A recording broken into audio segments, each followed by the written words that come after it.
Halo kawan cuan, untuk bahas berita forex hari ini, aku akan bahas nih mengenai kebijakan atau keputusan terbaru dari RBA, Bank Sentral Australia, yang mengejutkan sama seperti keputusannya di meeting sebelumnya.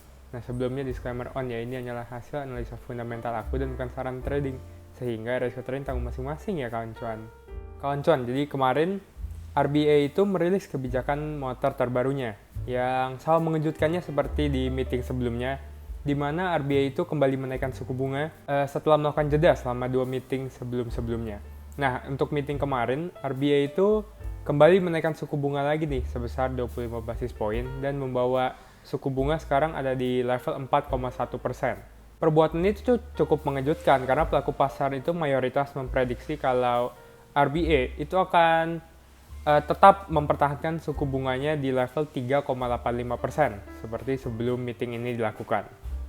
Dan alasan RBA melakukan kenaikan suku bunga ini itu tidak lain karena adanya inflasi di Australia yang sekarang itu ada di angka 7%, yang bisa dibilang cukup jauh dari target RBA di angka 2-3%. Sehingga RBA menilai kemarin itu pantas untuk dilakukan kenaikan suku bunga untuk membawa suku bunganya turun ke target mereka sesuai dengan periode waktu yang telah mereka tetapkan.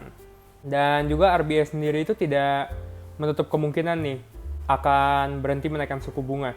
Melainkan mereka mengatakan kalau menurut mereka suku bunga lebih lanjut itu kemungkinan besar akan diperlukan untuk membawa inflasi terus turun menuju target mereka.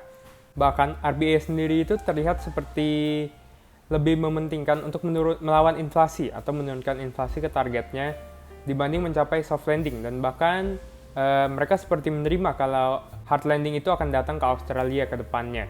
Yang penting adalah untuk melawan inflasi dulu, untuk membawanya turun. Dan walau begitu, Gubernur RBA atau Reserve Bank of Australia itu, Philip Lowe, mengatakan kalau menurutnya masih ada nih jalan menuju soft landing untuk Australia, namun semakin lama semakin sempit, dan hal ini juga belum tentu tercapai, jadi tergantung dengan perkembangan ekonomi ke depannya.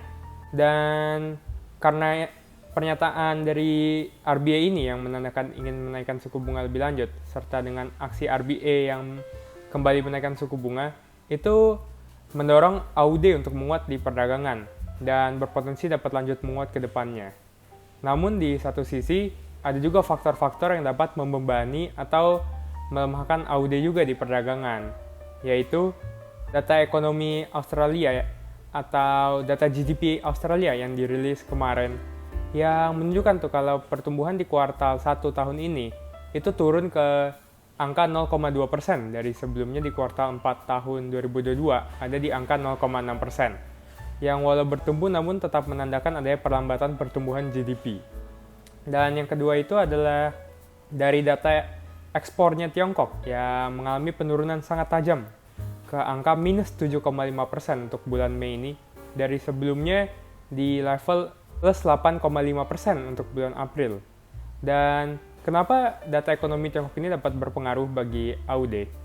Jika ekspor dari Tiongkok itu menurun, maka permintaan akan bahan baku atau bahan bakar untuk produksinya itu tentu akan menurun kan. Dan di sini Australia itu merupakan salah satu penyuplai batu bara terbesar bagi Tiongkok, yang mana jika permintaannya menurun, maka tentu saja penjualan batu bara dari Australia juga ikut menurun, sehingga dapat membebani mata uang Australia, AUD atau Australian Dollar ke depannya. Namun, pelemahan itu tentu akan datang setelah penguatan AUD akibat RBA atau bank sentralnya yang hawkish yang masih ingin menaikkan suku bunganya itu memudar.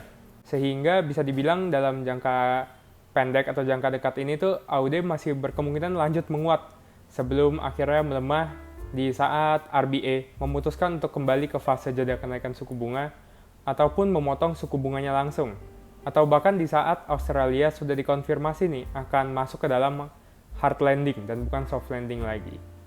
Itulah bahas berita forex hari ini kawan cuan. Kalau menurut kamu, apakah Australia akan memasuki hard landing atau soft landing nih ke depannya?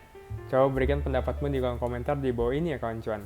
Oh ya, selain itu jangan lupa juga untuk tekan tombol subscribe agar kamu tidak ketinggalan episode bahas berita forex berikutnya. Dan juga follow aku di IG dan juga di TikTok di @rw_beritaforex. Terima kasih dan sampai jumpa lain waktu kawan cuan.